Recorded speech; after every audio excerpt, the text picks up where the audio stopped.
আসসালামু আলাইকুম, সবাইকে শাহিন টেক চ্যানেলে স্বাগতম। আজকের এই ভিডিওটা হচ্ছে খুবই খুবই গুরুত্বপূর্ণ। কারণ আপনার মোবাইলটা যদি হারিয়ে যায় বা চুরি হয়ে যায় বা কোন জায়গায় রাখছেন সেটা আপনি বুঝতে পারছেন না, তাহলে আজকের এই ভিডিওটা আপনার জন্য।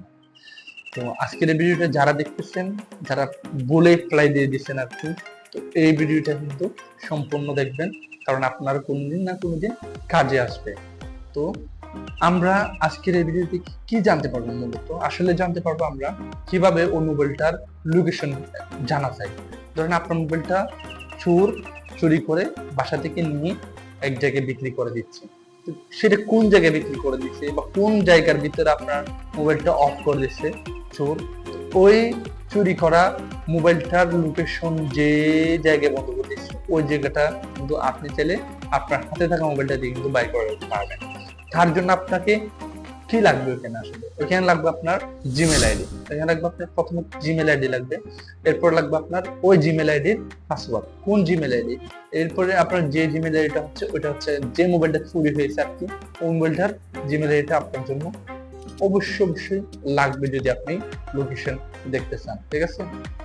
তো কিভাবে দেখবেন সেটা দেখার জন্য আমার মোবাইল স্ক্রিনে দেওয়া ভিডিওর সাথে থাকবেন। চলুন আমরা মোবাইল স্ক্রিনে দেওয়া ভিডিওতে চলে যাই। তো আপনাদের প্রথম কাজটা হচ্ছে ফাইন্ড মাই ডিভাইস এই অ্যাপ্লিকেশনটা প্লে স্টোর থেকে ডাউনলোড করে নিতে হবে। ঠিক আছে?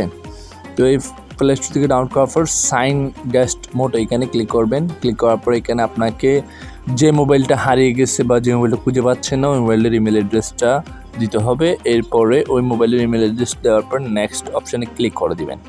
এরপরে আপনাকে কী করতে হবে, এখানে ওই ইমেল অ্যাড্রেসের পাসওয়ার্ডটা কিন্তু এখানে দিতে হবে। আপনার পাসওয়ার্ড যদি মনে না থাকে তাহলে কিন্তু আপনাকে ওই জিমেল আইডিটা কোনো একটা মোবাইলে লগ ইন করে পাসওয়ার্ডটা ফরগেট করতে হবে। ফরগেট করে কিন্তু আপনাকে ওই পাসওয়ার্ডটা কিন্তু এখানে আবার দিতে হবে।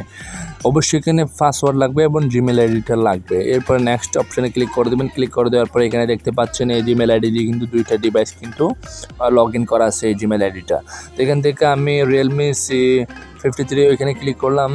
যে এখানে ক্লিক করার পরে এখানে দেখেন আমার লোকেশনটা কিন্তু দেখাচ্ছে কোন জায়গায় এই মোবাইলটার অবস্থান এখন, এটা কিন্তু আমি এখান থেকে দেখতে পাচ্ছি।